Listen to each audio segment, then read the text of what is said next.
What's up, nerds? Welcome to a very special episode of Nintendo Pow Block, the Question Block Rally. This is the episode I'm calling because Ed's here, right next to me. Yes! Come watch the video version. We're trying to do something really cool with it.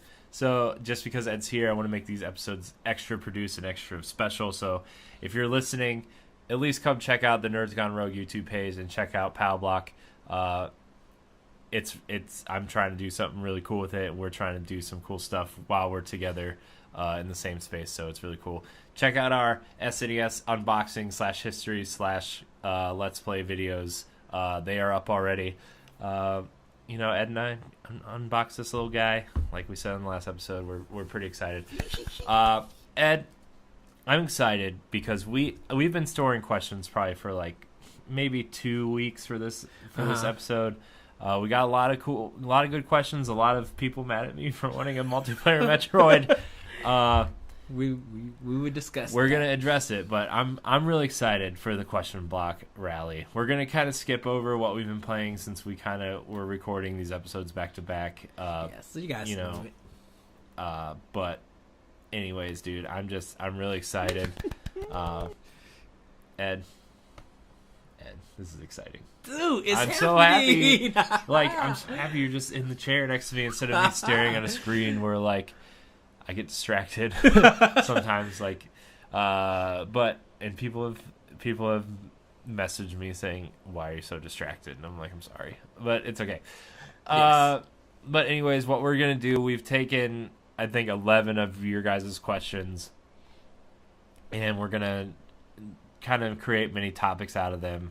I guess we're just going to get right to it. Remember, you can email the show at nintendopowblock@gmail.com or join our Facebook group at facebook.com/groups/nintendopowblock, or you can tweet at NGR Radio Podcast. I need to get the Powblock one up and going, or you can tweet it directly at one of us. It's no big deal. That's why we're there. We're out there. We're ready to go. So, the Question Block Rally begins. Our first question comes from Chase Miller with an A. Not an E, with an A. Interesting. His first question: how does Doom, Wolfenstein, NBA 2K18, and FIFA 18 affect the chances of third-party titles on the Switch? Do you think we will see anything like Red Dead 2 or Mass Effect Andromeda make its way over?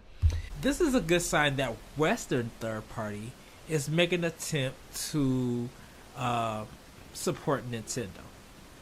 And a lot of people we've seen Japanese third party support. Yes, and indie support. Yeah, especially with Square Enix with Tokyo RPG Factory's games and Project Octopath Traveler, which we can't talk highly enough about. We've seen Capcom talk about, or they've released Ultra Street Fighter 2. They're releasing Resident Evil Revelations 1 and 2, which I'm actually pretty excited for those games. I skipped them completely just because I'm not the biggest horror fan, but those ones remind me more of what I liked about 1 mixed with the gameplay of 4. So I'm more enticed to play those games. And they've kind of teased that they're trying to get the Resident Evil 7 engine running on Switch. They've teased Mega Man Legacy stuff to a bunch of Nintendo sites out there. Like, there was an image that went up that was really interesting, and I don't know if it was real or fake. It was just an image that was used for the purpose of this article. It was a Mega Man 30th anniversary logo with, like, it had, like, PlayStation 4, Xbox One, and then it had Nintendo also listed there. And it was a tweet that said, Capcom's like, "We haven't forgot about Mega Man, more news in December," which we didn't discuss on the last episode because there's all kinds of things we could speculate. Right. Is it a Mega Man Legacy collection, like complete collection for Switch? Is it a Mega Man X. collection? Like side games, Game Boy Advance games? Yeah. Who knows?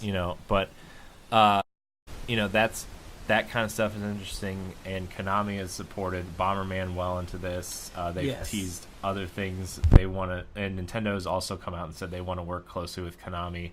The Metal Gear Twin Snakes HD thing has been a tease for a long time.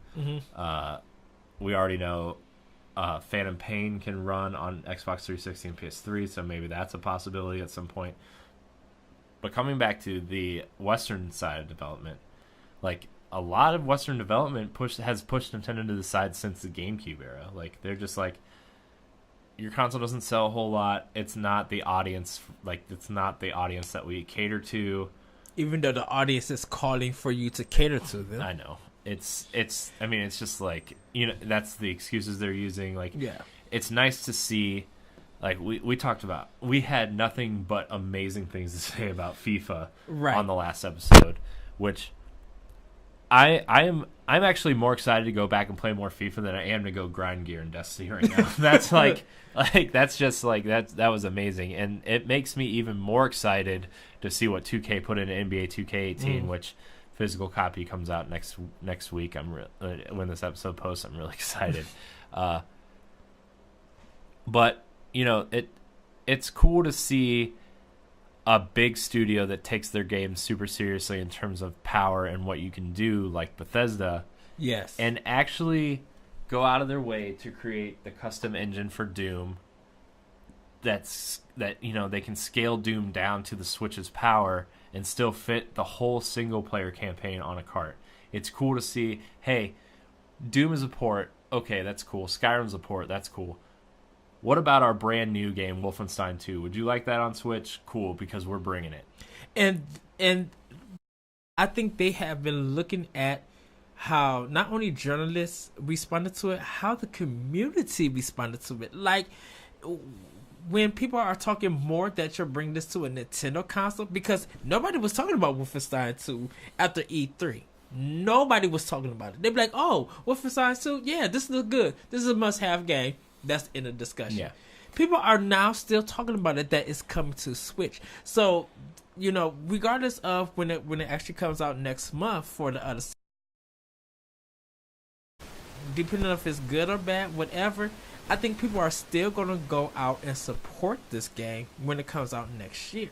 Now, this is going to be up to Activision itself. When are they going to get on board to release maybe a Call of Duty or a Destiny or some kind of former game? They can make an original IP, because if Bethesda and EA is going to be on Nintendo's side and they're seeing a good profit and good support for that, then it's going to show Activision that you guys might want to jump on this. Of course, Red Dead 2 is not coming to Switch because we've seen just a story trailer, I should say, for Red Dead 2 from Rockstar. But if the rumor is true that Grand Theft Auto 5 is coming to Switch, let's see how that was the other big one I missed. Like, I didn't miss, but I forgot to talk about that last episode. Rockstar is actually, like, kind of teasing Grand Theft Auto 5 for Switch, which, like, we don't really care about Grand Theft Auto, but it actually might entice me to actually play it in portable mode, because like the concept of Grand Theft Auto to me is cool. I just don't think the gameplay is polished enough for me. Like, we talked about gameplay a lot about EA's games last episode, particularly their sports games. Right. To me, Grand Theft Auto feels like that, where like it's kind of unresponsive how I like to play games. Like, Destiny feels really responsive. Nintendo games, Zelda feels really responsive. Mario feels really responsive. Grand Theft Auto, you kind of have to, like, predict your movements almost because of how unresponsive it is. Yes. For me. Now, granted, I haven't played Grand Theft Auto in probably 4 years. Like, since it released on 360, I played a little bit of it. But the memory that really stands out is Grand Theft Auto 4, where, like, that engine created this beautiful world to explore, but, like, getting into cover and shooting an enemy was such a task that like I found myself failing missions when I knew I was doing the right thing, but like I had to like predict where my character was going to go or where he was going to shoot because the controls were bad. If they can kind of like refine that a little bit, which maybe they have, haven't played Grand Theft Auto in a while, right? But if you can do that, and then like if I can take it with me, that's huge. That is huge get for Nintendo. And like it really shows like the biggest companies out there, Bethesda, Rockstar, like their games fit like them supporting the Switch make all the difference, because then Activision will take notice and be like, oh, everybody loves Rockstar's games and they're putting them on Switch. Why don't we do that? Right. And I just remind me, by the way, I just had an idea for Arsenal X, but I don't want to discuss it here. Just remind me I have an idea for Arsenal X tomorrow. And because even with 2K put it, like he mentioned, NBA 2K18, I think 2K is seeing some good responses to that. So with Western third party, we'll see in the future. I think a lot of support is coming to them. So this is a positive viewpoint. I said this, and you can watch past shows that I said, if Western third parties don't get onto the Switch, they are going to lose out on business. So Bethesda, I feel like 2K, Ubisoft, they have made the right decision to get on Switch because people have been asking for this. And I know people have been coming for Nintendo. Well, they need to go get third-party support. Well, Nintendo did reach out for third-party support. Now, it's up to third-party to do what they need to do. And it seems like those three companies are doing it. I will say this. It's just, I'm thinking of Mafia 3. That would be good to fit on Switch. Yeah. You know, with LA, definitely with LA Noire getting that makes re-emergence and stuff. That makes me hope. That makes me hope like something like Max Payne 3 would get a second life on Switch. Yes. It's like I know a lot of people like Max Payne, but it's not really like Rockstar's kind of premier game in their portfolio. Something else too, like Manhunt. Like we got the sequel on Wii, which is really disturbing. But like, if Rockstar could like experiment with some of these their smaller IP, and then give us Grand Theft Auto, like maybe we will get Red Dead at some point. Maybe it won't. Maybe it won't be Red Dead 2. I say don't even give Switch Red Dead. Give them Bully. Yeah, literally Bully. I think Bully 2 would be so fitting for Switch, where Red Dead would be fitting for those other consoles. Because the thing about it is, Bully is not really that violent or anything, and I think a teen game like that would fit the Switch for its audience. Yeah, we'll have Grand Theft Auto 5, but I'd rather see what Red Dead 2 would actually be when it actually releases, because the story trailer didn't reveal no kind of gameplay, so I'm not invested. But I think if Bully 2 came out, I think a lot of people would be willing to get that for Switch exclusively. Like that would be a big win for Rockstar and for Nintendo. Plus, like, I'm kind of looking at, I'm trying to approach third-party support for Switch in a different way, where like companies have started releasing their back catalog on PS2 or on PS4 in terms of PS2 classics, on Steam in terms of like, just having their old games available for people. Like, what if people took that approach to Switch? What if we got like LucasArts old adventure games? What if we got, a Mass Effect trilogy collection? Like, what if we got, Dead Space? What if we got a lot of like the last two generations kind of up-res and kind of reworked to modern sensibilities and like kind of re-released, similar to LA Noire, similar to like I guess Doom was this generation, but like you know what I'm saying? Like it would show that those titles still have interest from people, and they would like to see that series return. And I think the climate of gamers have kind of changed, where or like even like EA, like they want to see interest in Switch. Well, like also this could work out two ways for EA, where like, hey, we're using FIFA for Switch as gauge of interest for titles on Switch. What if you would say there's interest in a new Dead Space game, right? Yes. What if they looked at it like, okay, well, we already have the work done on Dead Space 1, 2, and 3.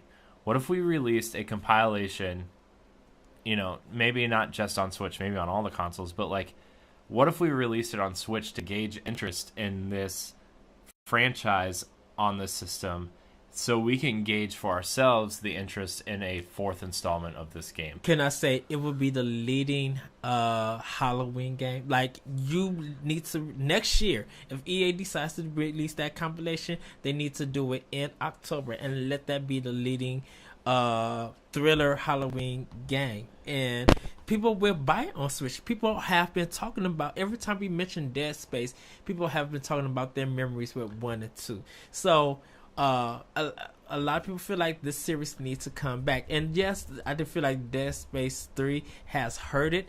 But if that interest is still there, if it becomes the leading game of 2018 for Halloween, to bring that horror, to bring that genre to Switch, people will pick it up. Mm-hmm. You know, $50, $60. People are willing to go back, high res it, make it HD. People will be like, okay, you guys know how to do motion control with Resident Evil 4. Implement that well enough in Dead Space. And heck, throw out some stuff. If they're able to put stuff that got cut from the game into that compilation for Switch or even the other systems, people would love to play that game on Switch. Heck yeah, let me be on the bus ride at night playing that game. You know, people will love that. Yeah, and other things I was thinking about too was like Ubisoft just released the Ezio collection for PS4 and Xbox One. Like, I think this would also be a good opportunity for companies like Ubisoft or even EA, like, release compilation carts of your older games. Like, I would love to see an Assassin's Creed, like, similar to the Ezio collection, but like, remember that America's collection they released a few years ago? Yes. For 360 and PS3, where it was like 3 Black Flag, and then I think it was Liberation was the other one. But what if you put like Black Flag and Rogue and made it like the Pirate collection, or like you release the Americas collection, or you release the Ezio collection, or you release like a special version of Origins that would run on Switch. Like, I think working backwards to move forward is actually smart in the Switch's in the Switch's case, because like a lot of people are starting to have nostalgia for those older 360 and PS3 games, and even Wii games to an extent. Like, we talked about, what if they really, and we'll get into this later, but like, what if they released a Metroid HD collection? What if they released a new Super Mario Brothers All-Stars game where they released the DS, 3DS, and Wii U titles together in one package? Like, what if other companies took that approach to their PS2 or PS3 title, like generation titles? Or, you know, like, I think working backwards for Switch works in this situation, because yeah, the Wii U had that problem where like, we don't want old games, but the fact that the Switch is portable gives these games it gives people a new way to play these games and take these games with them. And, you know, as we get older, we want all the, like, for me, like, most cases I don't get a lot of time to game a whole lot. You know, I can't have that 10-hour marathon session, but with Switch I could have a 10-hour marathon session. I could go play Batman Arkham City now. You know, I could play through the Mass Effect trilogy now. I could you know, collect items in Assassin's Creed. You know, like, I could do all these things now because it's portable. And that was the issue with the Wii U, where like, once you got 10 feet from your entertainment center, the controller started wigging out, and like, that was it, you know. And if Nintendo would do, like, I think they're waiting for the cart size to get like the 64 gigabyte or something like that. Even if they don't do a cart version of it, it would be cool to release those games digitally and be like, hey, if you guys want the instruction manual, just like what they did with the Super NES, where you could download the instruction manuals for it, it would be cool to be like, hey, we released the digital version. You guys could download the instruction manuals to your computer or something, or even your desktop if you want to. Like have your box art like that. Yeah. So, yeah. But we have another question. Before we move on, what's the one game you want to see come to Switch? Like newer games that have been announced, kind of, that aren't the big Nintendo titles. What's one title that's not coming to Switch as of right now do you want to see come to Switch? Oh, this is very easy. Everybody should know me. Okami HD. Yeah. If I didn't get I can't believe that's not coming to Switch. Right. If I didn't get Okami, it would definitely be DMC Devil May Cry. Like, I would love to see that. Actually, you know what? No, I'm gonna go further back. with Ninja Theory. I want to see Enslaved come back. I really want that game to be on Switch. I think it didn't get its justice because Vanquish, they just need to hurry up bring that to Switch.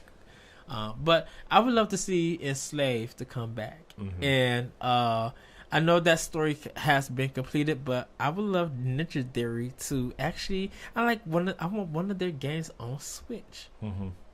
So, yeah. So for me, I think like the big game that's coming out this year that I really want to play, and I probably won't play it because of how invested I'm in Destiny and just all the other Switch games that are coming out, would either be Assassin's Creed Origins. I would love to have that game portable, and I don't know if it's just not gonna happen for me right now. Like, I really want to be excited for that game because it's the Black Flag team.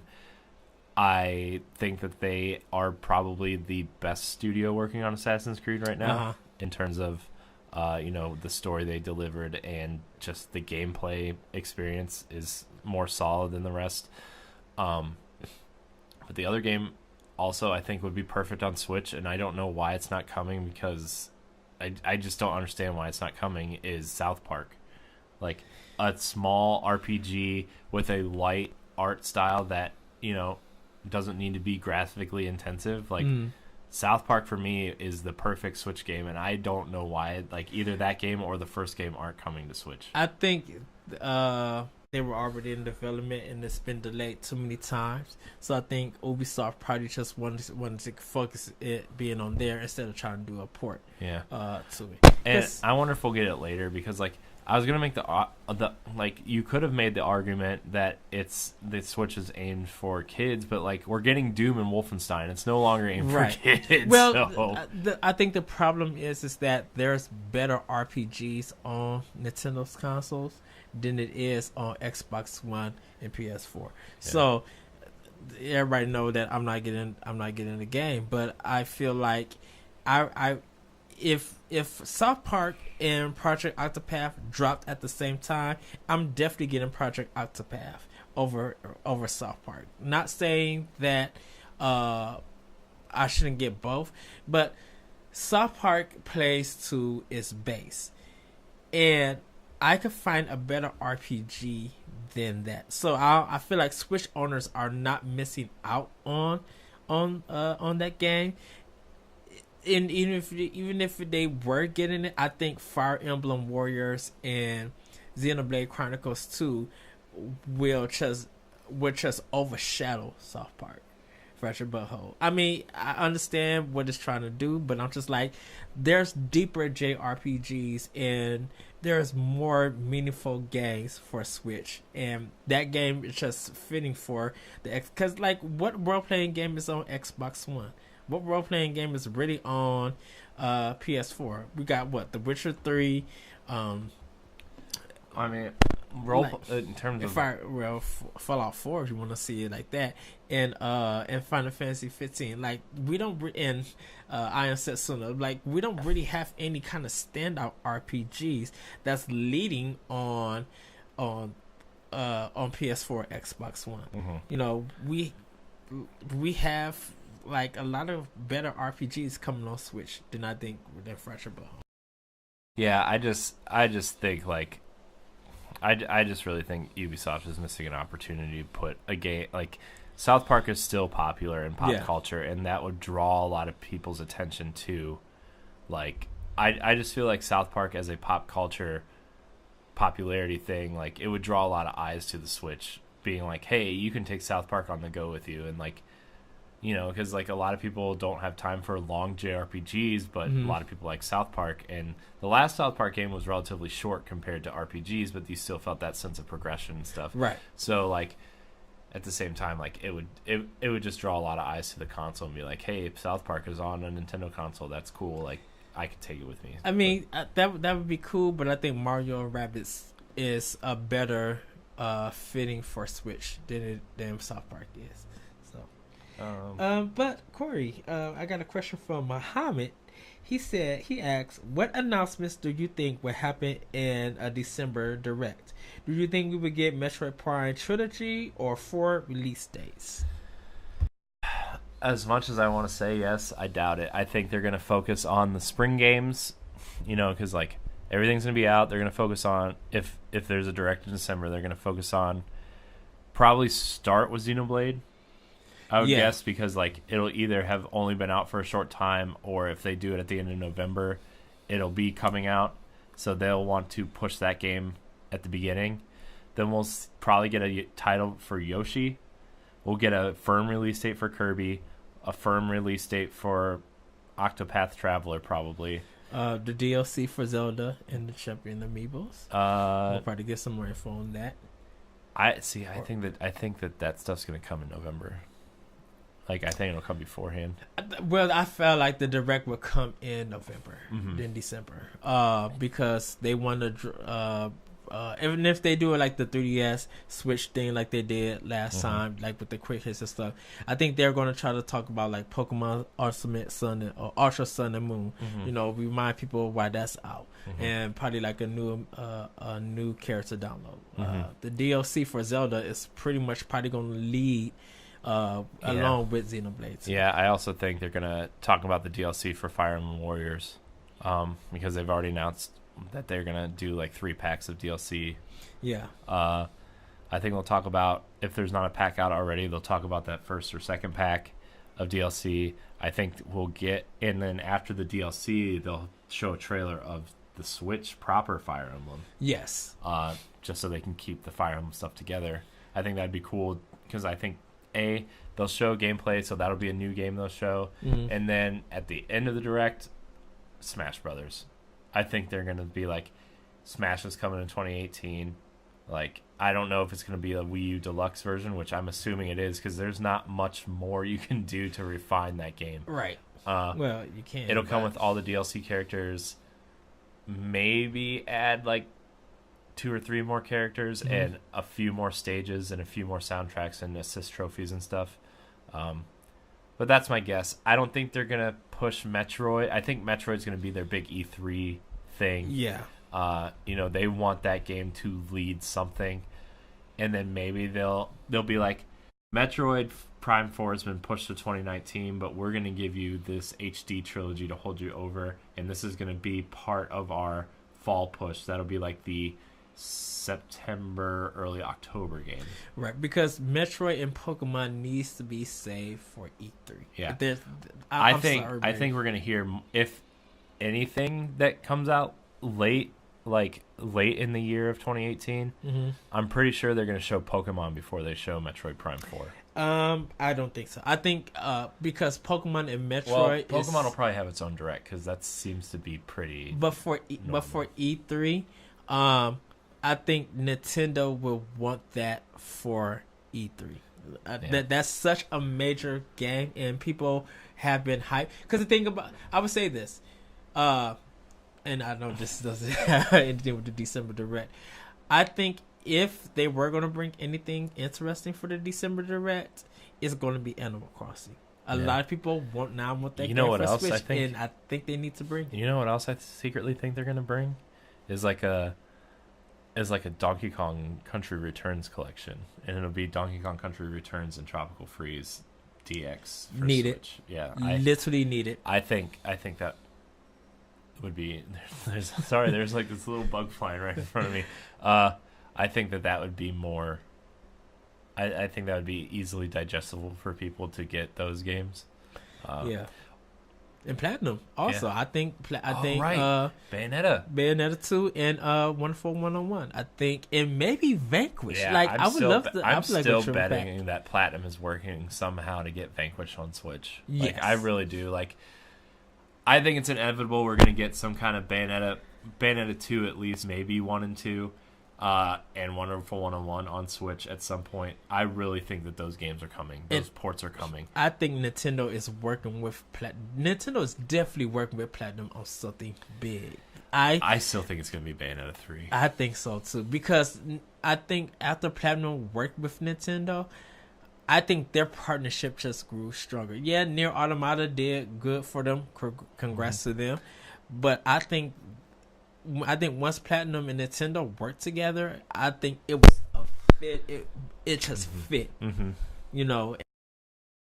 like I still say, I think Nintendo made them better. I think if Nintendo made Platinum and Mercury Steam better, there's just no undenying. I think them working with companies work with Nintendo. Yeah, and I think the only reason around is because they have so many fall games to focus on. Yes. And they wanted to really focus on the Bethesda game announcements that are coming this year, that like maybe they want to save their 2018 stuff for a direct where like, okay, we've got Odyssey, we know it's great, we've got, you know, Xenoblade's coming, and that'll be the last 2017 game in this direct. Right. We're going to focus on the first part of 2018. Here's our lineup for the first 6 months until E3. Like April, I think. And first week of January, your Bayonetta collection is coming. The first week of February, Wonderful 101. Like, and then we got a big game once a month this cycle. What if we get like a big game every 2 weeks? Like, it'll be like Bayonetta 1 and 2, and then Kirby, and then Lost Sphere, and then Kirby, and then Wonderful 101, and then Yoshi, and then Project Octopath Traveler, Fire Emblem, whatever Platinum is, like whatever else Nintendo pulls out, like Wolfenstein, like every like through April. That's like eight games we just listed off at January through April. Exactly. Like, you know, we've never talked about how the Nintendo Directs should be released. So, we never got a full schedule how the Direct goes for Nintendo. But, you know, I have an idea of how, I think this year what they've been doing has been, like, really working for them. So, we got, like, the Indie Direct in February, a Spring Direct in April. We got E3. You know, even if the Pokemon want to have their Directs, like, separate Directs for them, that's cool for, like, little fill-ins, like 7-8 minutes. We got another Indie Direct in September, or was it in August? I think it was in August. Wherever that Indie Direct was. I think the Indie Direct for August is like really good. And then we got the Fall Direct for September. I feel like November is good for a Winter Direct. If it does happen, because see, December just feels so weird for some reason. I think a Winter Direct in November is just fitting right there. Yeah. Well, the thing about, like, I understand, like, after E3 kind of kicks off convention season, you know, like, yeah. I mean, even though we get, like, CES and PAX and stuff, and in the spring, like, E3 really starts convention season, and so, you know, I think Tokyo Game Show is happening. I think Nintendo wanted to present something around that time, and it's like, this is a good time to present a bunch of stuff, because let's face it, they've got a lot. They themselves have a lot of huge titles coming out, plus a lot of indies and third party. Like, I think it was good for them to have something for this fall. I actually think September's a little bit too late. Maybe a late August Direct would have been better. But at the same time, it's like I like them positioning these directs throughout the year, like every 2 or 3 months apart. You know, maybe focusing more on one game and then little sporadic, you know, whatever. But we got 2 huge directs that were just like boom, boom, boom, boom, boom, boom, boom. Like the 3DS stuff was like they had the checklist. They're showing you what they're going to talk about. Yes. And then like question mark, question mark, question mark. What's this? You know, like, yeah, I like that. I like the hidden stuff. I know. It's like, well, here are the things you know about, but there's one here that you don't. So we're going to sneak it in here. And it's like, what are all those question marks? What are they? I don't know what they are. What are they? And then it turns out to be Doom and Wolfenstein for Switch. And I'm like, ah. That one through, I think everybody was like, getting their eyes just like, what? Yeah, I know. It's just like, oh my gosh, that was amazing. It's like, these 2 Bethesda games are coming. And they did it. So what was so funny was they did it so nonchalantly. like yeah, Doom and Wolfenstein 2 is coming. And everybody on the internet was just like, wait, what just happened? I know. Yeah. So it was really cool. I like the directs a lot. I think they're more. I think I get more out of the directs than the E3 press conferences. Don't get me wrong. Like, I think Xbox's conference was great, and I think Sony did an okay job of doing. I mean, their directs or their conferences in the past have been better than this year, but overall they give a good presentation. But I think the directs kind of add that Nintendo personality to it, where I think, I think Xbox is doing a better job putting personality into their conference, whereas like Sony did do a good job, and now I feel like they're kind of regressing into like, okay, E3, we need to show something here, but PSX is our thing type situation where like Nintendo's like, okay, our directs are focused, we have personality behind them, we have the the jokes and stuff in there, like we have good trailers to show off and stuff. So I feel like the directs are a great way to communicate with your fans, and now more and more people are realizing that like, okay, Nintendo's back, so now the directs are more popular, which makes me feel like we may get them more frequent just because they're more popular, because more people are owning their systems. I think a lot of people love the directs, and it took a while for it to get to where it's at. And I think once Iwata passed away, people were really worried about like what's going to happen to it, because the directs really meant stuff to a lot of people. Like it was a way to market and get communication across from fans. So that's really good to see that the directs are back and they're stronger than ever. I like the new format that they're going on. And I will say this about Sony. I think if they watch their TGS performance with their conference, I really like that style. There was something about the TGS showcase, and I was just like, Sony needs this for E3 and maybe PSX when they come to the PlayStation experience. I think what Microsoft did with for Gamescom, I think would work better more than what they did at E3. Their E3 presentation was good, but I kind of like that intimate conference that they had at Gamescom. It was really cool. I like that behind the scenes. Not showing too many games, but like if they take a break, these are the indie games and upcoming trailers, and then go back and talking a little bit more to the developers, because a lot of Microsoft we don't know and they don't have much yet. But I think that would be fitting for them. Yeah. So directs are cool. I want more directs all the time. Yes. So, well, the next question comes from our good friend from Secret Friends Unite podcast, Todd Oxtra. Love him. I love Todd. Although, Todd, the fact that you're only interested in Mario Odyssey this fall makes me sad. But it's okay. Has the Switch started taking time away from doing non-gaming activities due to being portable, reading, TV, movies, etc.?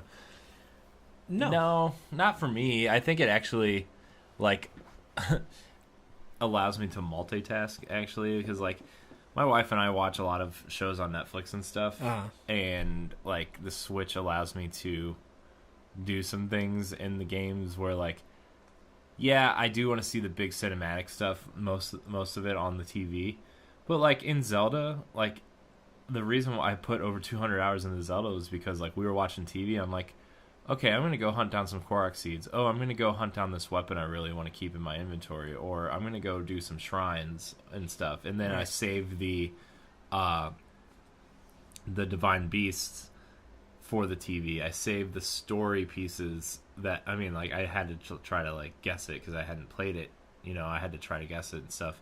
But, like, I saved the big cinematic moments for the TV experience. So, like, I think Nintendo in general has done a great job. I think indie games are also fit for this, where like again, we talked about this before on the last episode, where like Nintendo does a great job of curating their games into, hey, you can sit here and have a bite-sized experience for 15 to 20 minutes, or you can spend a grand 3 to 5 hour gaming session and still have a quality experience. And so I think the Switch has helped with that. And I have found myself playing more games this year than I have recently because of the Switch, but at the same time, I'm not losing out on like TV time with my wife, or reading stuff that I want to read, or anything. You just like, it just depends on what mood you're in. But like, it is exciting to have the Switch and be like, oh, I can watch TV and play games without using up the TV. Right. It doesn't take my time from hanging out with friends. It hasn't taken my time for going for walks or watching movies or reading a good book and stuff. It's part of doing all of those things. Like gaming and non-gaming stuff all could work together. It's just like you said, it's your mood. I do a lot of gaming because that's that hobby with me, podcasting stuff is part of it. But I also, when I go see a movie, I come back and I want to talk about it. If I read a book, I want to talk about it. So like the Switch is just added on to me really playing games, but it hasn't hindered me from doing all the other things. Like I like doing other stuff instead of gaming sometimes. Yeah. No. Yeah. Not much other time, but I like anybody who listens to NGR radio. Like the running joke is like I don't know anything about music. Like, but like I would rather play games than watch TV. I would rather play games than watch movies unless it's something that I really really want to watch. Mm-hmm. Like gaming is the one thing where like there's a game out there to where like I don't necessarily have to be in the mood to want to play games, but I'll still play games because there's that one game that I want to kind of just play without thinking. Like Tetris is a great example of like I don't really feel like playing games, but I want to do something that will like pass the time and kind of like allow me to do something while I'm watching TV, because like for some reason I always have to be doing something while I'm doing something else. It's just how my brain works. Yeah. Like I just have to be doing something while I'm doing something else. And so like I didn't really watch TV like at all until I met my wife. Like I didn't have cable. I had Netflix, but I didn't have like Amazon Prime or like real cable service or anything. So like the only time I would watch TV would be like, oh, I'm going to watch this thing on YouTube or listen to this show on YouTube while I'm playing a game, or watch this show on my laptop while I'm playing a game on my TV. Like, those were the TV experiences I had before I met my wife. And then, like, we started watching shows together, and now I'm kind of back into TV a little bit. But at the same time, it's like, I would also rather be gaming than any other form of consumable media.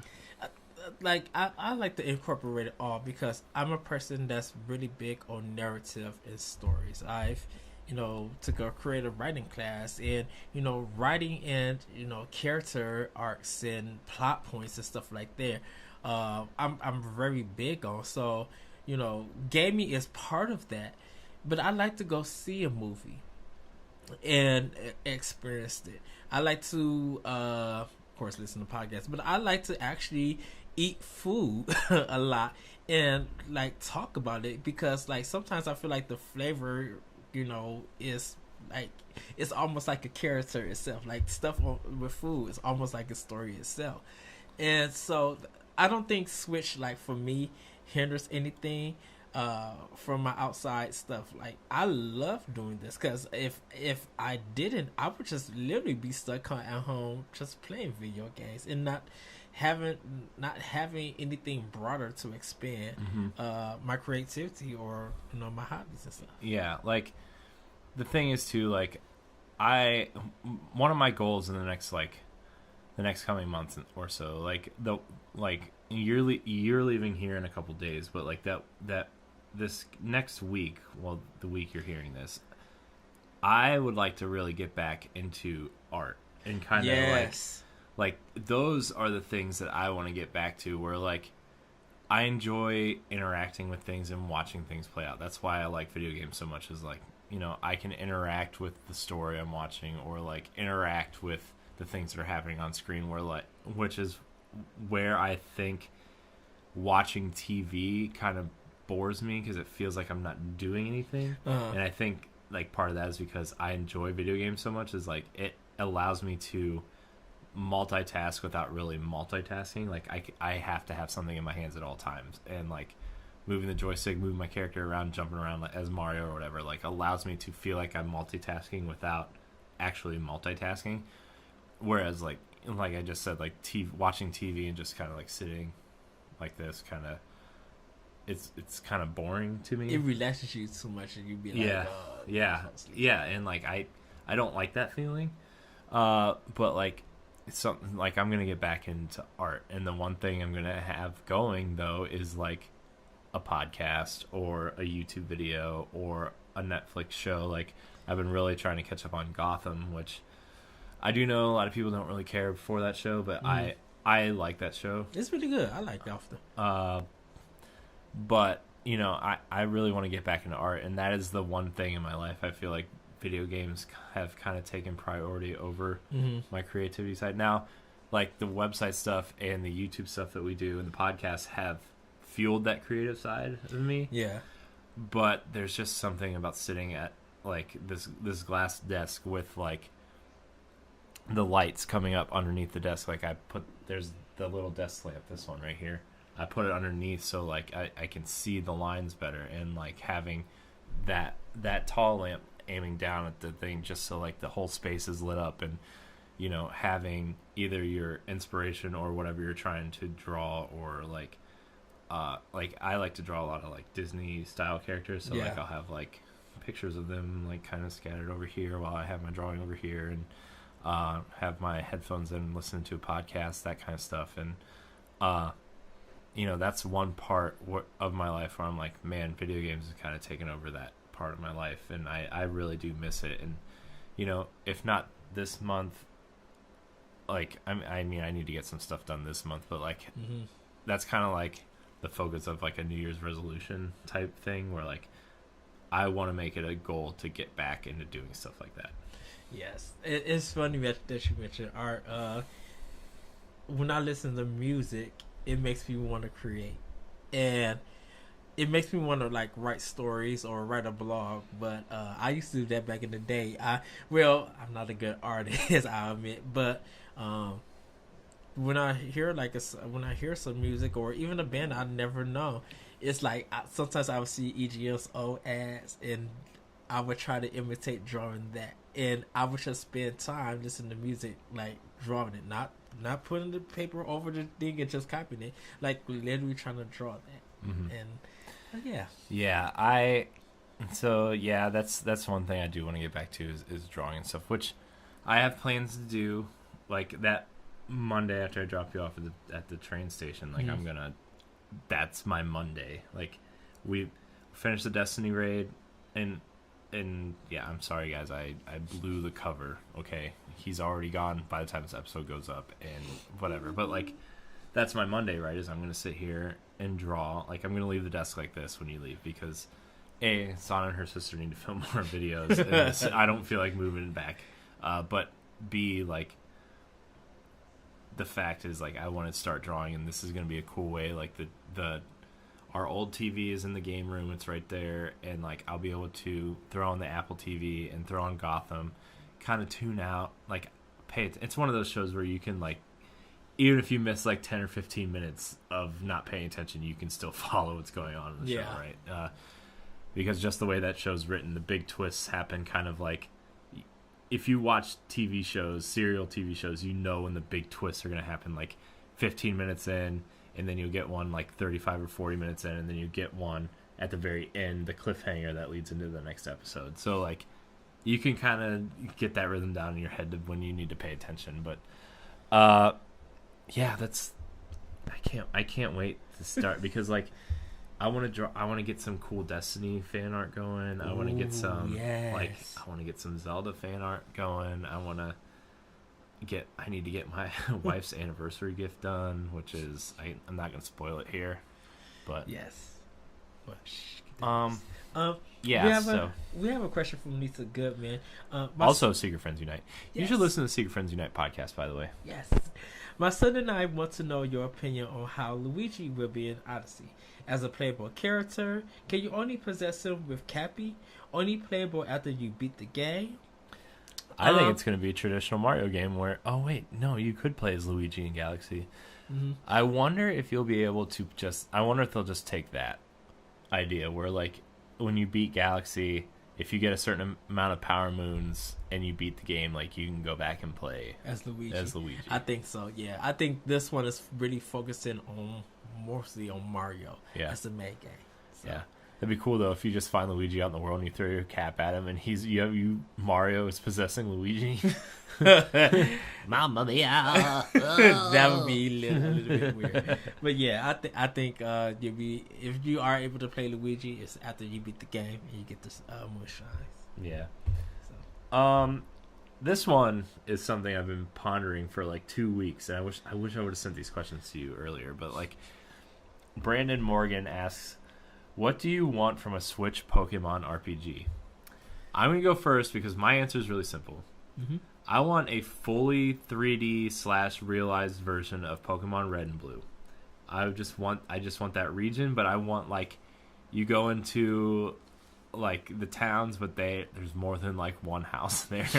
Like there's just like kind of like I don't want to say GTA style city, but you know what I mean, like where there's multiple buildings and you can go up and down streets and you go into people's backyards to catch certain Pokemon, or like, you know, just fully kind of realized versions of these towns, and just keep the Pokemon count small enough to where it's manageable to catch them all, because like I like the fact that there's a lot of variety in Pokemon. Yeah. But the thing that scared me off the most from Pokemon after Red and Blue, well, mostly Gold and Silver because I played a lot of Gold and Silver too, but like especially after Red and Blue was like, I thought it was so challenging to catch all 150 Pokemon. And then Red and Blue or Gold and Silver come out and there's 150 more, and now we're up to like 800, I think, close to 800. And my OCD collect everything style brain, it's so hard for me to turn off, especially for a game or a franchise that I love. Yes. Like that's literally why I got all 900 Korok seeds in Zelda, because I could not stand to know that there were more out there. You know, and Horizon, like I liked that game so much that I wanted to get the Platinum Trophy. Granted, it was my first Platinum Trophy. Congrats. But like now that I see that one Platinum Trophy in there, I'm like, I need to go get more. You know, like in Destiny 2's Platinum Trophy is actually relatively easy. I think I'm actually going to be able to do that one. Yes. But just Pokemon, knowing that like they give you in the Pokedex when you open it up, and it has like blank spaces for all the Pokemon, and you just scroll down and you see all these blank spots, and like it just drives me nuts. So like, and a first go around for a Pokemon RPG. Now you can do wonder trading and all that, but like the official count for the game, I want it to be relatively small. But you can utilize them in different ways, and just a fleshed out kind of traditional JRPG with an openish world. Okay. That's what I want. That's what I want. Two things that I want for this one. I want, of course, I want 303 battles, but I would love to have it almost like at some point in time, your mini game is like a Final Fantasy style 16-bit game, or Game Boy Advance, let's just say, or even 3DS. 3-man team of Pokemon, and your mini game is getting through a quest, like almost a side quest. And when you get to an end boss, you all three guys work together to, you know, defeat that one Pokemon. Mm-hmm. And depending on how many points or whatever you get like a special reward that you only could get, like a special super move from that company or something. I'm not worried about online feature, but I would love for a season pass DLC to be all that Pokemon from the older Game Boy and events, like kind of almost even up to, I would say up to Black and White. Don't put Sun and Moon on it, but up to Black and White 2. I would love to see all that Pokemon. Like if you pay $20 for a season pass, so you finish the original Pokemon game. So now they dropped in a new game that's about 20 plus some hours, and it's all from that one region of Red and Blue, and then Gold and Silver, and then you can release it like every 2 months.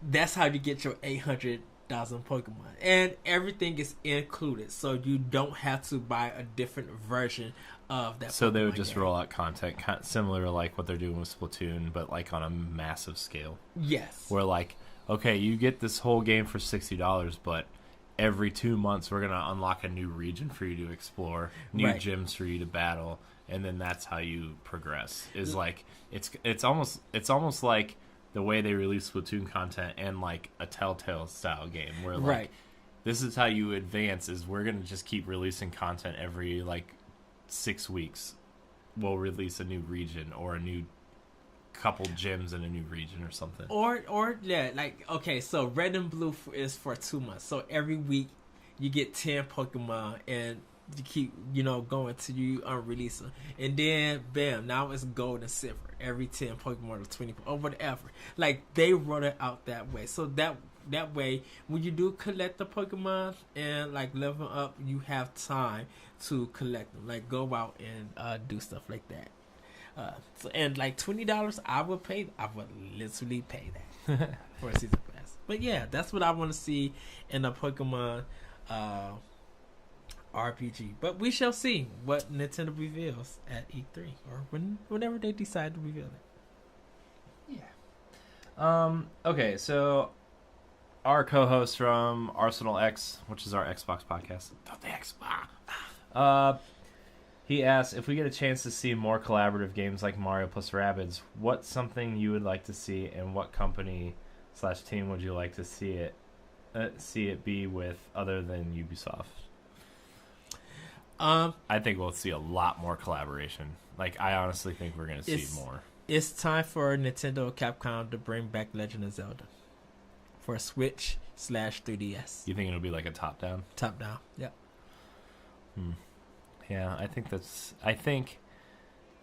how Nintendo's going to get a majority of third-party support. Still, to be honest, don't get me wrong. I love that Bethesda is bringing Doom, and like FIFA's great, and the future of third-party looks more promising than ever. But I still think the majority of third-party support is going to come from Nintendo going out and like allowing these companies to pitch ideas, and Nintendo helping them fund a third-party game for Switch. Okay, so you're gonna hate. A lot of people are gonna hate me for this. No, I'm not. Nintendo Ray Forward getting back together to do Urban Champions and to do Gyromite and nobody wants Urban Champion. I say Duck Hunt I will accept. Urban Champion I will not accept. Gyromite, I would love to see what Ray Forward can do with Nintendo with Urban Champions. Like, can you not make it as a fighter, but make it up as a beat 'em up, or even get back with or even get with Ray Forward, and let's see if they could do Black Belt.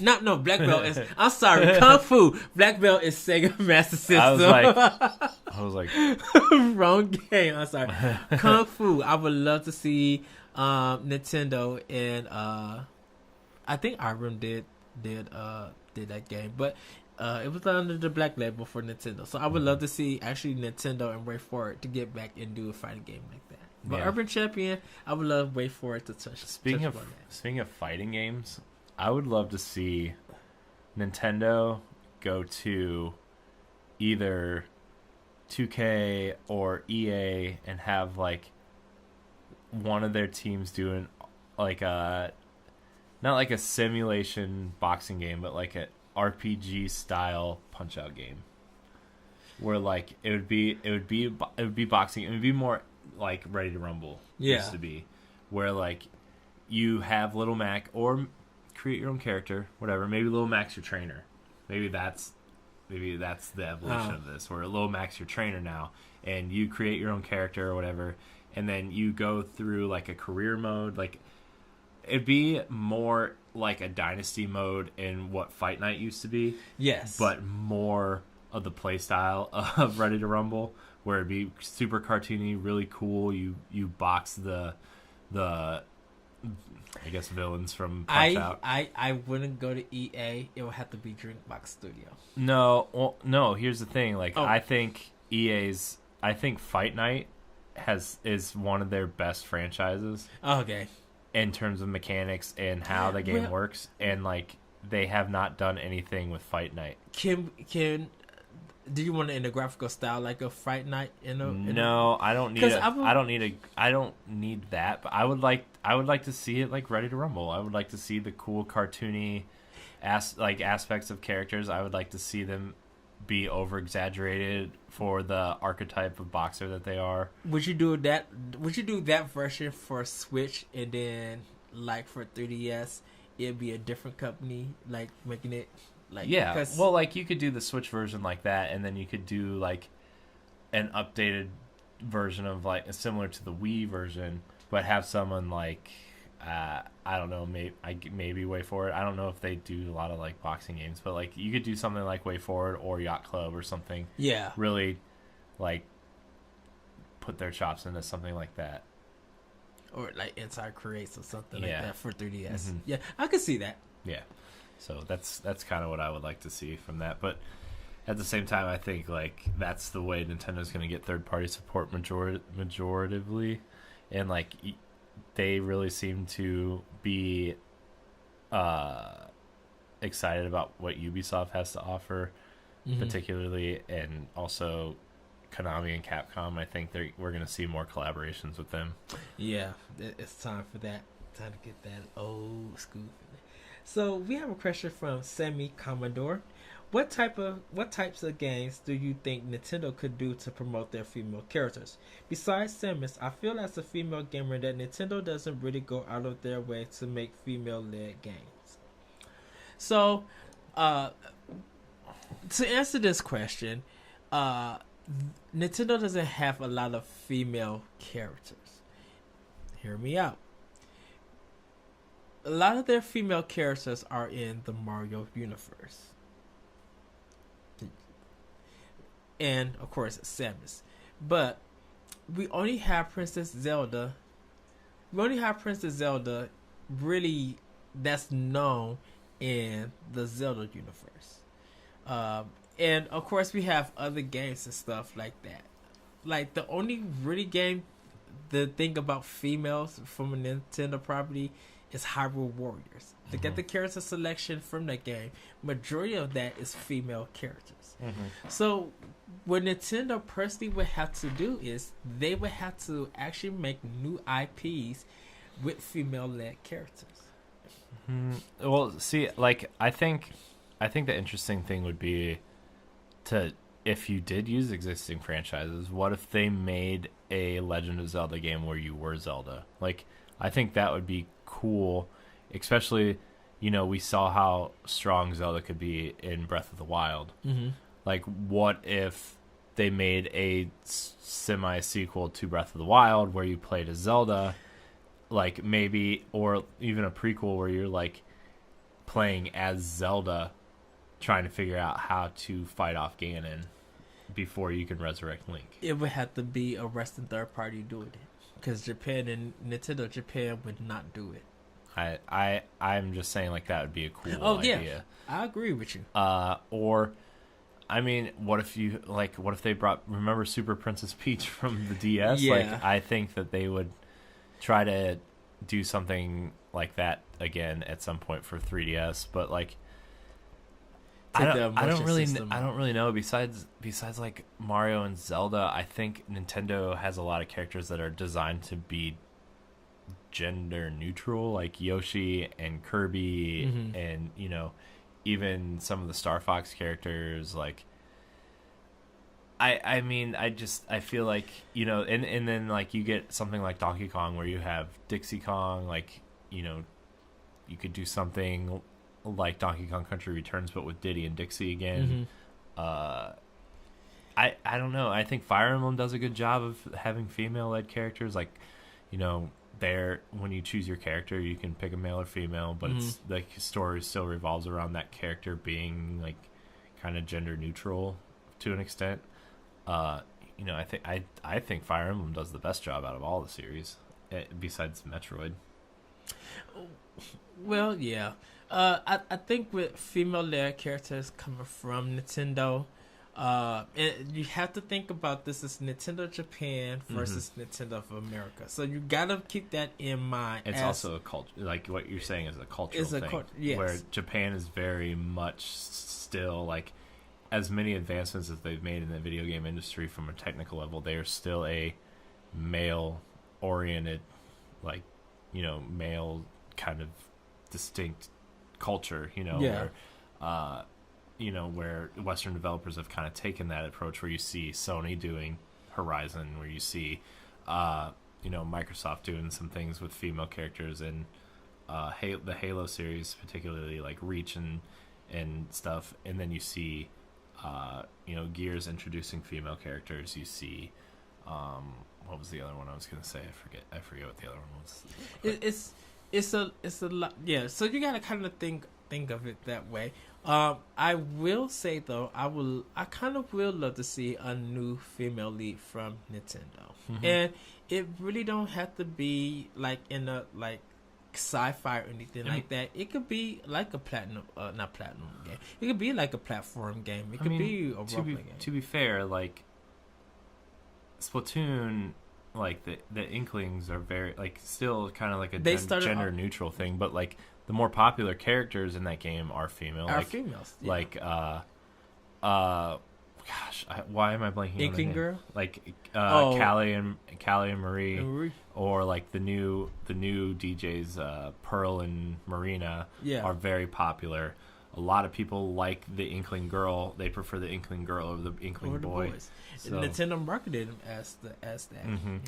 So I mean, Nintendo, I feel like in terms of Japanese development is doing better than most, but at the same time, like Nintendo is one of the only Japanese companies who is more Eastern focused than Western focused. Like you see Capcom doing Resident Evil, but it has more of a Western focus now than it did in the 90s. You see Konami kind of, especially with Kojima before he left, like, yeah, Metal Gear stars a man, but there's prominent female characters in that storyline, so Nintendo's kind of in this weird spot where they're still Japan first, Western later, which they're changing that because Zelda's a very Western game, in terms of design. And if you look at like Animal Crossing, that's kind of gender neutral, but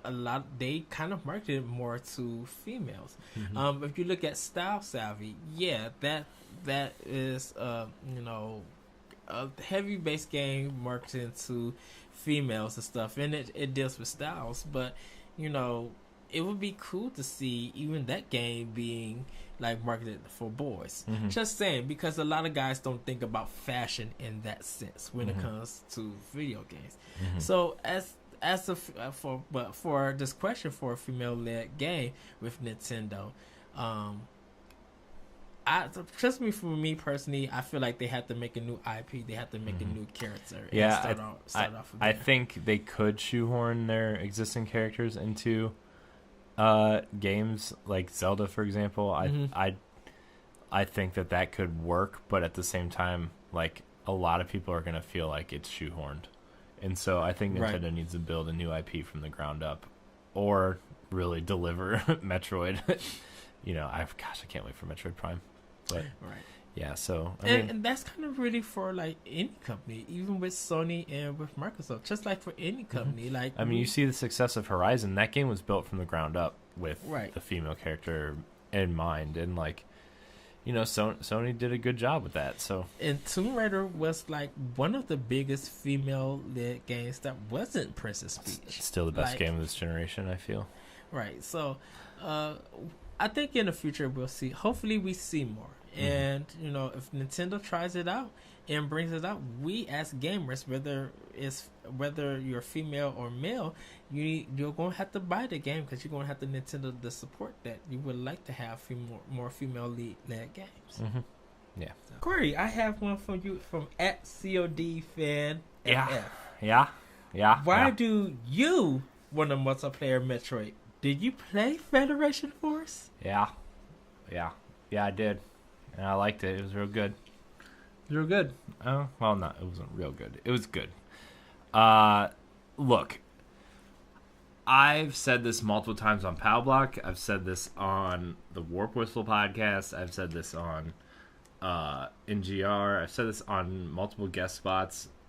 I think the type of game they developed was a cool idea, and it fits within the Metroid universe. Yes. Bounty hunt, I think you're part of the military in this game, but like the fact that you can create your own bounty hunter, like I would almost say rip it part for part from Destiny, where like you have like 3 or 4 like archetypes of a bounty hunter. Maybe you have a tanky bounty hunter that's bigger, but he's slower, but he can take a lot of damage and deal a lot of damage.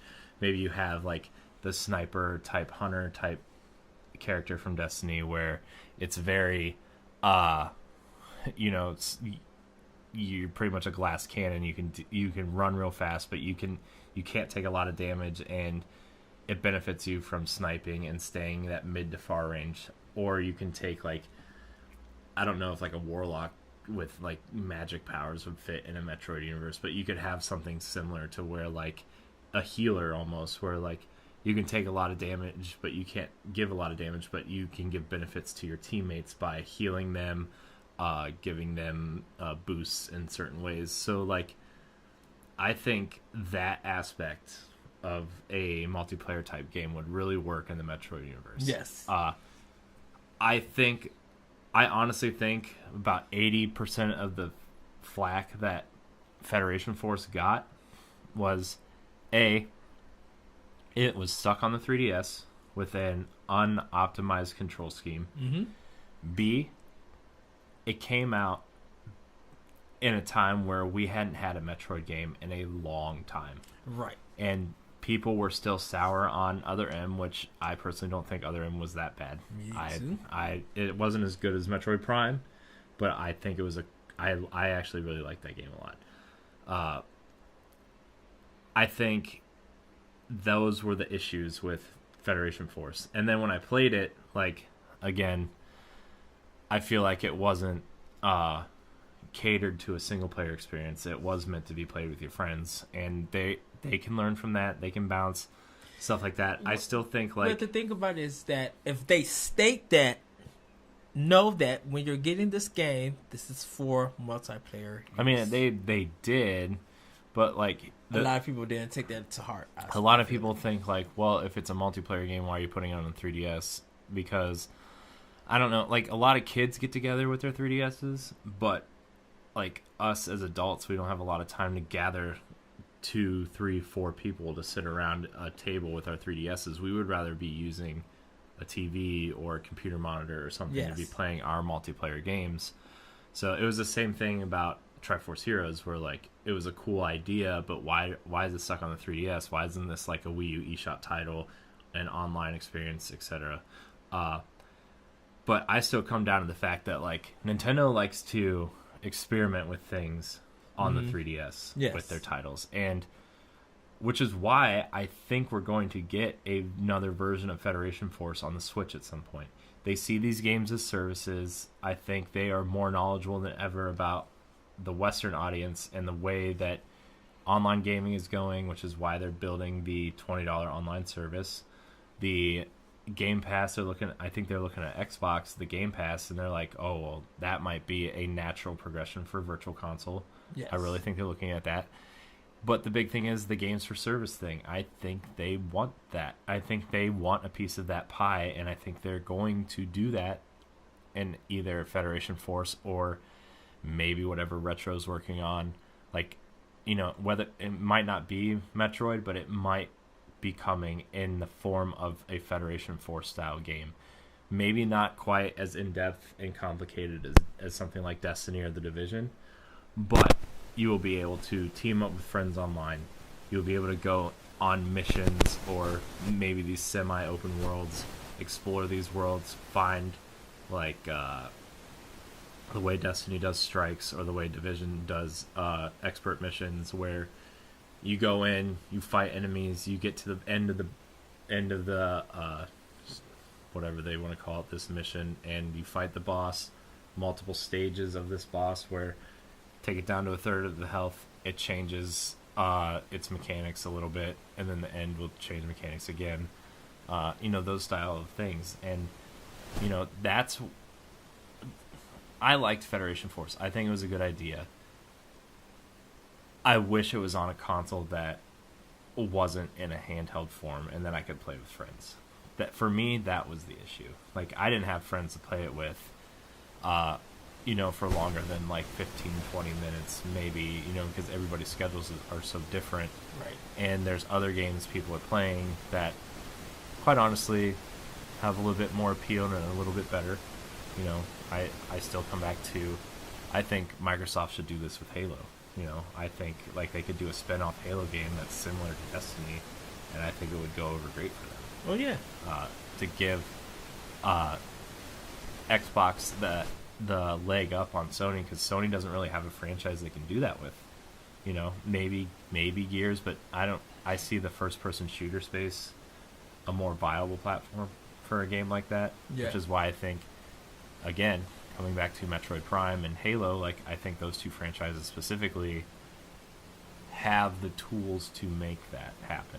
Where, you know, especially in Halo, and maybe we'll talk about this on Arsenal X this week. Or maybe we already did. I don't know, because this episode comes out after Arsenal X. But like, you take the archetypes of the weapons in Halo, you know, and you can either be a Spartan 2, 3, or 4, where Spartan 2 is kind of like the all-around kind of.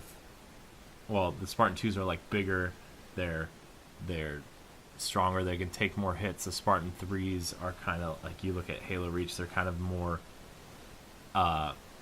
well-rounded type Spartans. It's the next stage. And then you look at Halo 4 and the introduction of the Spartan 4s, and they're like, maybe they're smarter, maybe they have more armor abilities, maybe they can, you know, like that. So different attributes. Yeah, and like, but maybe in the multiplayer component, where in Metroid, if L2 is scan, and then, you know, instead of aim down sights, but then you move it over to the multiplayer component, maybe that's where you add aim down sights instead of scanning.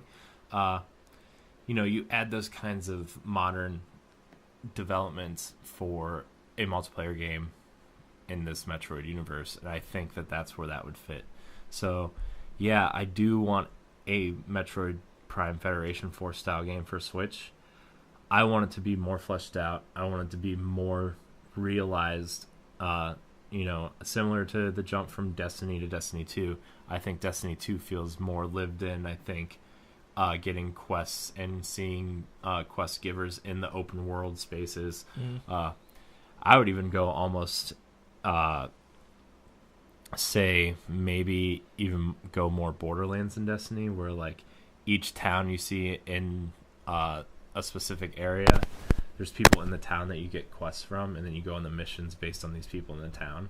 I think that would feel more Nintendo than Destiny does. Like, right. Not saying like make Metroid Borderlands. That's not what I'm saying. I'm saying like the way the worlds are structured, where you go to this town, each zone there's two that you go to. Yeah, each zone there's 2 or 3 quest givers in this zone, and then you go perform quests for them to get better loot, like that kind of stuff. And then you can go and get cool helmets for your bounty hunters. You can get cool chest pieces. You can get different gauntlets and shoulder pads and legs, and like maybe an arm cannon, or maybe like melee weapons would be a cool addition to a Metroid style game. Well, definitely with the lore of the Chozo, you know, me and Larry was talking about this, that I have wondered why, like, there was a lot of Chozo statues in the Metroid universe that hold powers and stuff, and it looked like every place that she go, she get her powers from that particular Chozo. And Larry was talking about, well, they were known to be as nomads. So maybe when you go to these different zones, these other explorers are trying to look for more of the Chozo powers. Right. And because, you know, they can't get to it, but you can. They know you as a bounty hunter, or they know you guys as bounty hunters. You could do almost the same thing at Sims and get those powers and stuff, and still have that Metroid flair, but you know, using that Destiny 2 gameplay and Destiny 2 gameplay and things like that. Yeah. And plus, like, they could do something cool the way Destiny does, like Lost Sectors. Yes. Like, maybe you need to go to this other planet, complete this mission, and find the loot from that planet to come back and blow open this door so you can explore more on this planet. Like, yes. Like, that's where, like, the Metroid-y stuff comes in, where, like, yeah, you progress through the story, and there's a little bit of this in Destiny where like you go to another planet and you need to do this stuff first before you can go back and do something on this other planet. But like this would be more like, oh, I found like this really cool proximity bomb where like you need to, like, maybe there's some enemies that are walking around the store that you need to blow up, but they only are affected by this certain type of bomb, and you go in to like another planet, you get these proximity bombs, plant them on the door, and when they're like they're guarding the door, and like once like they walk by this bomb, they blow up and it takes their shields down, and then you can shoot them. You know, stuff like that I think would be really cool to see. So yeah, I do want to see I want to see this game. It would, a game like this that I could play with like you or Larry or Jesse or, you know, anybody else who has a Switch, like I think that'd be cool to see. And like it would build a bigger sense of community because people like Metroid, and like I don't know if you would use this to supplement Metroid Prime 4, but I think they could actually get away with selling this as a separate package. Mm-hmm. But if they did that, they'd need to sell it after Metroid Prime 4, just because, like, well, maybe Samus Returns ease the Metroid pain a little bit, but like, I think with the Metroid pain, I think people wanted just a regular Metroid game, and the problem is that what they got, they didn't expect or they didn't want. I'm like, well, you guys just, when people just say, I want a Metroid game, you got to realize if you're just going to be that basic, if Nintendo announced a Metroid game, but it's a side game and stuff, if you only just mention that you want a Metroid game, and you get that, well, Nintendo actually delivered. Mm-hmm. Now they did. Now you don't. Now some people are like, well, I want a 2DS Metroid game, or not 2DS. I want a 2D or a Prime game. Okay, if you're gonna say that, then state that. But no. But I'm like, but no. If you just say I want a Metroid game, and Nintendo gives it, and that's what the game is going to be, it's going to be up to you. I mean, just don't make a quick judgment about it. Like, maybe pick it up and try it. You know, if there isn't no demo, but your friend is interested in playing it, play his version or her version and see if you like it or not. Which is something Nintendo's been really good about, too, is providing demos for games that maybe they aren't sure are going to sell well. Maybe if you, like, give them a little taste of this game, maybe, like, Metroid Prime 4 comes out and it comes with a demo of that game. Right. And let people try it and be like, oh yeah, this really is interesting. And then Nintendo comes out later and kind of explains what they are trying to do with this game and be like, yeah, we've looked at games with services. It seems like a value to us to put this into a universe that people love.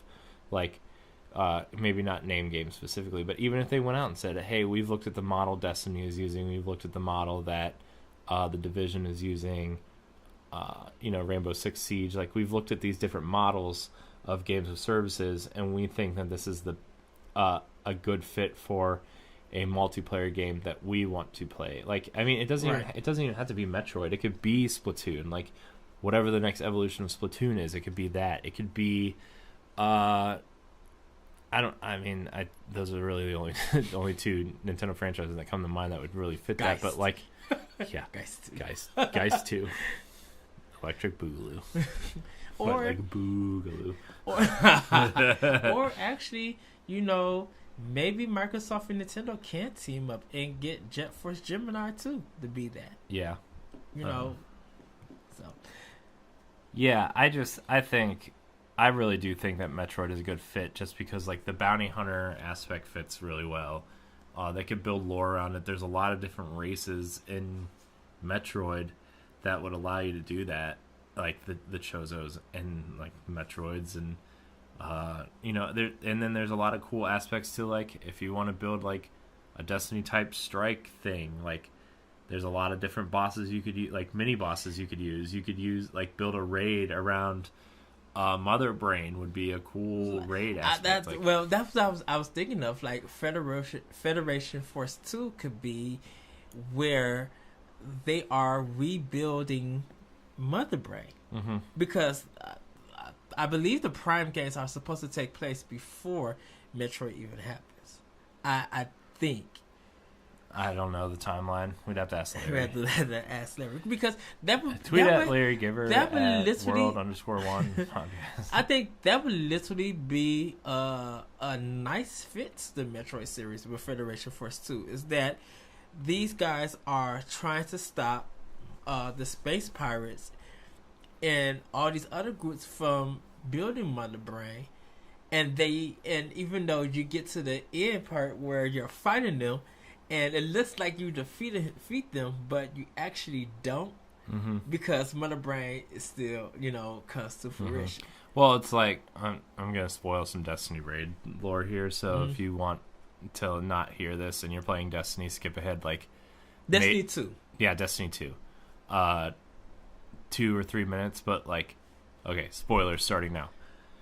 The Destiny 2 raid, you're supposed to be fighting the Cabal Emperor, and is the final boss.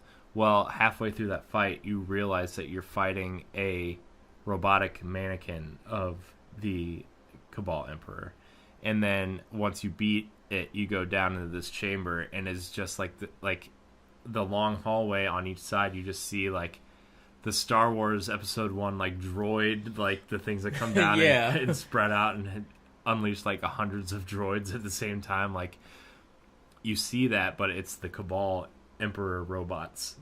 And like they just transfer into the new suit, like this new robotic suit. But like, you learn through the lore of Destiny 2 that it's like, well, he's this, whatever the Cabal Emperor is, he's part Vex, which they all share the same mind, like a hive mind, where they all are thinking and know what every other Vex in the whole world is doing at the same time. And like, you learn that in this, and that's going to be an interesting thing that we see play out in Destiny 2. But like, that could be the same thing as like Mother Brain or some of these other awesome characters that Metroid has done. But like, maybe it's, you're not fighting Mother Brain, maybe it's like a henchman brain. But you know what I'm saying, like, yes. So but yeah, I want to see this really bad, like I really do. And I think Nintendo has the ideas and the ability to make this type of game accessible to people. Like Destiny 2, I feel like has done a good job of making the game more accessible to new players. And that's kind of like the struggle right now. A lot of people are toying with is like, longtime fans don't think Destiny 2 is hardcore enough because it's too accessible to new players. But I think Bungie did do a good job of making Destiny 2 accessible to new players and having them actually understand what each currency does and how to dismantle weapons and what infusion is. And as you progress, you learn these different mechanics and like what each of the vanguards do for you, what the gunsmith does for you. Because Destiny wasn't accessible to a lot of casual players because it didn't explain nothing. Yeah, and because a lot of people, I feel like with Destiny, is that you heard Bungie, makers of Halo, and that's all people heard. Because they heard that, then they were just like, well, Destiny is going to be pretty much like Halo. And so, because I'm a big Halo person, I know what I'm doing. When I play Destiny, I'll be able to click in, and it's not like that. Like, I still don't know all of Destiny, and I've played the whole game. Yeah. So, but yeah, I think it's a cool idea. I hope Nintendo kind of. Yeah. Well, at COD Fan FF, I'll be buying it if it ever comes out. Yeah, I mean, I would definitely buy it. I think it's a good opportunity for them to see this game as a service and apply it to a franchise that, I think it could work both ways, where like Metroid fans will play this game. Yes. But this game could appeal to an audience that likes these games for service type games and introduce them to the Metroid series, where they're like, well, Metroid isn't exactly as popular as Zelda or Mario to most people, and so it'll allow new players to come in and be like, oh, this Metroid game is actually kind of cool. Right. So. It's able to expand the universe. Yeah. The Metroid series. Yep. So. Okay, well, I think we do. Is that our last? No, we got one more question from Marcus Van Meter. Yeah. What games have you put aside? What games have you put aside because you've been so immersed in one game now? Should I go first? Yeah. Okay. So I've actually have put aside Tokyo Mirage Session, Paper Mario Color Splash, Breath of the Wild. I put a lot of games on almost every platform, even with Sony and Xbox One. Even Switch. I put that all aside now because I'm playing Metroid Samus Return. Like, I even took out Dragon Quest VIII, and I have been immersed with that game, putting everything aside. But then Samus Return came, and honestly, because I've been making progress with that game, I just been immersed playing it. So I'm playing that more than I'm playing Destiny 2. So there's a lot of games that I need to return back. And you even heard me on shows that said that I need to get back to this game. I need to get back. Like Tokyo Mirage Session, I should be immersed in that game right now than anything else. And I'm not, because of Samus Returns. Right. Yeah. I think, I said that I put I'm in the opposite boat where, like, I put Samus Returns kind of on the back burner because I want to be able to, like, at some point, probably in the next month, probably like mid-October, I'm going to try to play and beat Samus Returns the week before Fire Emblem Warriors comes out. Yes. Because that's going to be a Nintendo game that I'm going to be super immersed in, right? I love Fire Emblem. I think putting it in a game like a style game like this is a smart idea. Them playing off the relationships and adding people to your armies, I think this is a natural progression from a turn-based strategy RPG to a action-based game. I think it's a really cool idea. It's so weird how Hyrule Warriors started all of this. Yeah, I think I didn't know how I felt about the Zelda universe moving in that direction, and like Hyrule Warriors was a good game, but I think Fire Emblem fits that style game better than Zelda. Well, it was a surprise to everybody that Hyrule Warrior did what it did. It was a laughing stock. Yeah. But I'm like, okay, yeah, Hyrule Warriors sold a lot. It guaranteed people on how strong that Nintendo Season Pass was doing. But Rock came back into play. Everybody loves the soundtrack, and it really jumped everybody back into the Warrior series. So it actually worked out more for Tecmo Koei than it did anybody else. Because look at we got Gundam, we got the other Dynasty Warriors games. Like, people were now back into this genre of game. Yeah, it's I'm really excited for that. But like I've been trying to grind through little by little of Mario plus Rabbids. But it's Destiny's kind of been the game that I've been kind of super immersed in right now, and Destiny 2, I know I said I was going to play it differently than Destiny 1, but the fact that they changed so many parts of that game that made it better and more user friendly and more just cohesive in terms of story and what you need to do to game progression and like the side adventures and the lost sectors are cool ideas. I wish they would have been a little bit more fleshed out, but those are cool ideas, and making public events actually viable where you're running through this world and all of a sudden you see like 3 or 4 guys jump into this blue diamond because that's where the public events are, and you're like, oh man, that means something's coming in. Let's try to take down this giant beast together, and you go down and you figure out how to unlock the heroic public event, which gives you more rewards, and it's like, man, this is cool. I think like that's just cool, and that's what public events they wanted them to be in the first game, but like they never did anything with them after you hit level 20 in Destiny, like vanilla Destiny, and then there's a trophy for doing 50 public events. I did that like like there's the year 1 triumph book where like it gave you a list of things to do to get this cool emblem and shader and stuff, And one of them was do the 50 public events, and I remember I didn't even complete the 50 public events until like 3 days before this thing was over, and it was like a year in. So I'm like, wow. Oh yeah, I guess I should do that now. But Destiny's kind of pushed some games out of the way. But that being said, like I'm still playing my Switch. Like I'm still finding the time to play Switch. Like yesterday, I played Destiny a lot yesterday, but I found time to play FIFA on Switch. Right. And like, you know, I've been going back to Mario Rabbids periodically. I played through the Octopath Traveler, so the Switch has kind of made it easier to find time to not put games aside when you're playing something else. But at the same time, it's like there's only so many hours in the day, and like, you know, there's certain days where my raid team in Destiny can do certain things, and it's just like you try your best to dedicate your time to work on games, on one particular game, work on your backlog. But you know, like me and you, we jump around because there's something in the game that we have to talk about, or there's some kind of topic or theme on one of our shows that we have to cover. So it's kind of hard to stick with one game. Like I'm still going back through my PS3 backlog trying to finish games.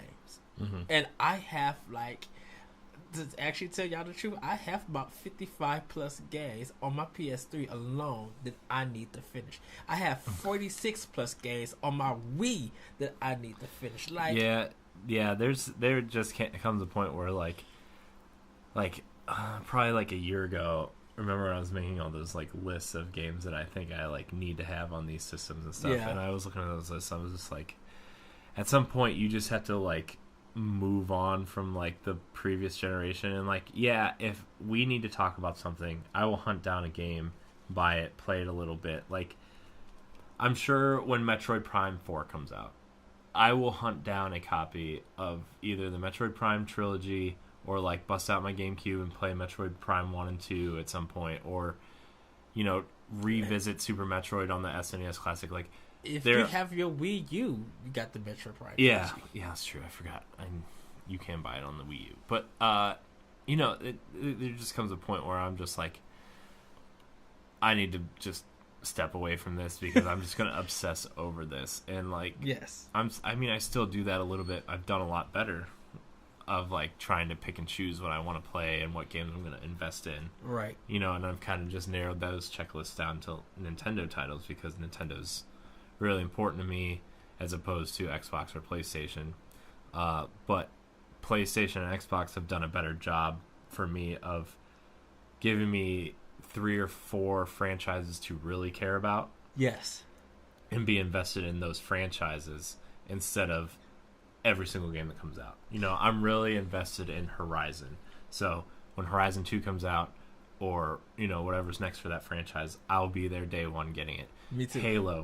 Halo 6 comes out, I'm there day one. Gears of War, definitely there day one. Yes. Like, those franchises give me a purpose to stick with a franchise longer than...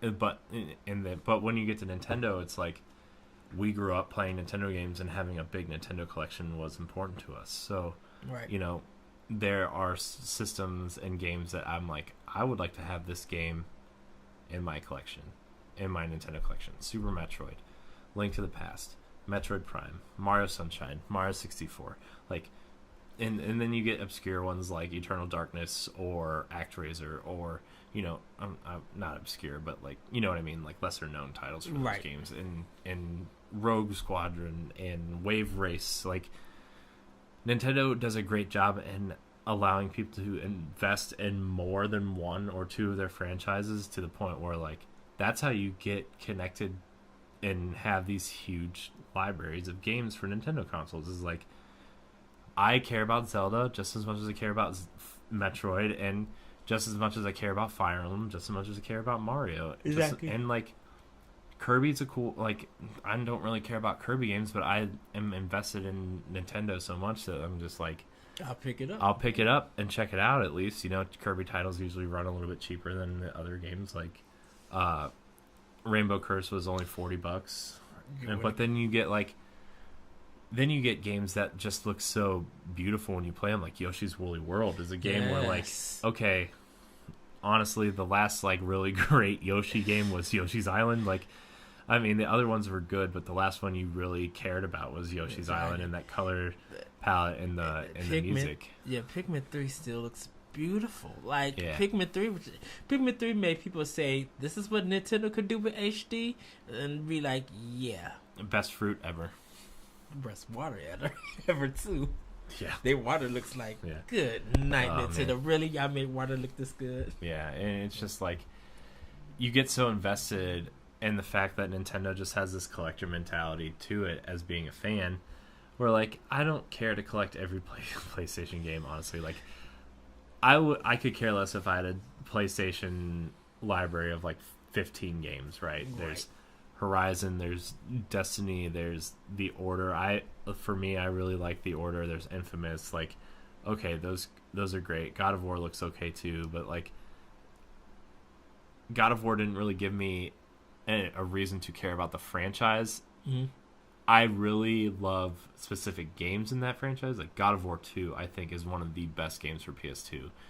The gameplay's fast, it's solid.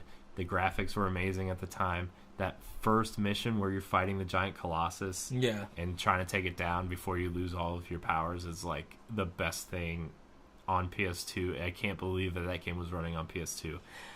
But at the same time, it's like, for me, God of War 3 was okay. Ascension wasn't great. The PSP titles, like, I didn't even play them until they came to PS3. Like, pretty much. Like, I just don't care about those games the way I do every time. I don't get excited for those games the way I, like, Zelda's coming out, Mario's coming out, Fire Emblem's coming out. Like, it's you could go back and still watch Nintendo trailers and still just be hyped and surprised when they come out.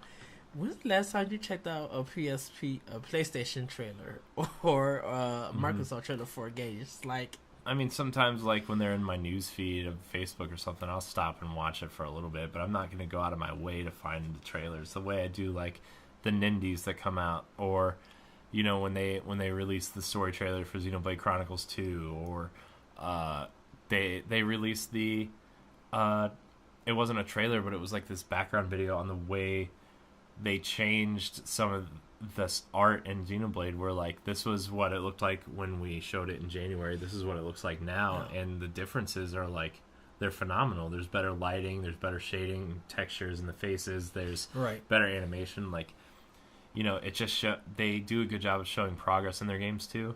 Like when Digital Foundry released, like, okay, so the E3 build of Mario Odyssey was 720p.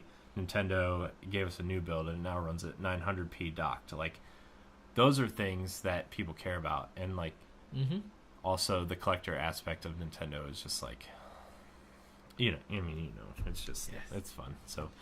Yeah. But that's what we've been immersed in, and we will return to those games that we talk about. I think sometimes when we like finish this game, be like, okay, now it's time to jump in, because that's kind of what made 2017 journey hard for me. It's just like, this hot game is out right now, but now this other hot game is coming out, and I'm still playing this other hot game, and it's just like, bam, bam, bam, bam, great titles have been released. And it's just like, jumping around to be dedicated to one game is hard. Yeah. Because you kind of want to play with everybody else playing it for some games, not all the games. Yeah. And you kind of want to see a series or titles succeed, because you want to show that company that we want more of this kind of support for this console. Right. Definitely like with Nintendo Switch. Like even past episodes when we talked about Wii U, and I feel like, people, please go get Tokyo Mirage Session, go get Xenoblade Chronicles and stuff, because I'm like, these are games that we want to show Nintendo that we want more of. Right. So. And like, it all started for me, like, from a collector's aspect. For me, like, I was just getting old enough to realize, like, I want a collection of good, solid games for my Nintendo consoles, and that started with me for N64. Mostly because I didn't have a Super Nintendo, so after 64 came out, I had Sega Genesis, and I had all the good Genesis games. But but like, you know, having a good solid, not like a complete library, but a good solid library to go back and reminisce about. And like, people still are buying Nintendo 64s. People are still buying GameCubes to play these games, and it's just the Nintendo thing to do. But like, yeah, immersing yourself in it. I'm more immersed in the company of Nintendo than I am any other company, and that's why I make time for the Nintendo games I want to play. Yes. So, yeah. That was our last question. That was our last question. We did it. Yeah. Man, this is gonna be a fun show to edit. I'm not gonna lie. Yeah, but Ed, this has been fun doing a couple podcasts like in person. You finally being here, and like, we've got a lot of other things planned while you're here. We're gonna do some Let's Pod and Plays, some of which are already up. We're gonna do a couple Destiny ones with Jesse for Arsenal X. We're gonna do maybe some Wii U and Switch ones tomorrow. Like, there's a few that I want to do while you're here, so we can actually like sit down and do them, not worry about Skype fizzling out or anything. Yeah. So a lot of Nintendo stuff coming up. I do want to take a look at FIFA. Let's Pod and Play. Maybe some of them won't be very long. Maybe we'll just title them generic Let's Plays, but like, I just want to give them something to look forward to, because these aren't all going to come out at the same time, or I'm going to space them out, whatever. Right. Maybe we'll do some Tokyo Mirage sessions. Maybe we'll do some Xenoblade Chronicles X. My Wii's over there somewhere. Maybe we'll do some Sonic Mania. We'll do some Wonder Boy and the Dragon's Trap. You reviewed that game for us. Like, maybe we'll do some of that. Maybe we'll do some Fast RMX Snake Pass. Like, I really want to dive into some of the Switch stuff, and maybe do like 15 or 20 minutes on some of these games. Yes. And so, but that's going to wrap it up for us. We have Optional Opinion to record. My wife's 10-year reunion is tonight, so I need to get ready for that. But yeah, this has been really fun, Ed. I'm glad you're here. Yes, and everybody, I will be returning in the future here. Yeah. Until you get your house, I should say. Yeah. And a little Derek is around. But I will be returning back to the AGR headquarters sometime in the future. So we can deliver more of a live episode for you guys. Yeah. Well, Ed, where can we find you? You guys can find me you can find me at Twitter at that retro code. Also, thank you guys for checking out the beauty of video games. The blogs are up on IGN.com, so you can check that out and listen to the podcast of those episodes. I actually want to thank Corey Hudson for Corey for coming on. He did the beauty of handhelds. Shout out to Josh Brent for doing the beauty of arcades, and to my special guest Eric M. Hunter. Thank you for coming on the show, giving the eulogy, the final word for the project. I truly did enjoy it. Volume 4, I'm getting ready for planning that out in my head for next year, so do check out those episodes.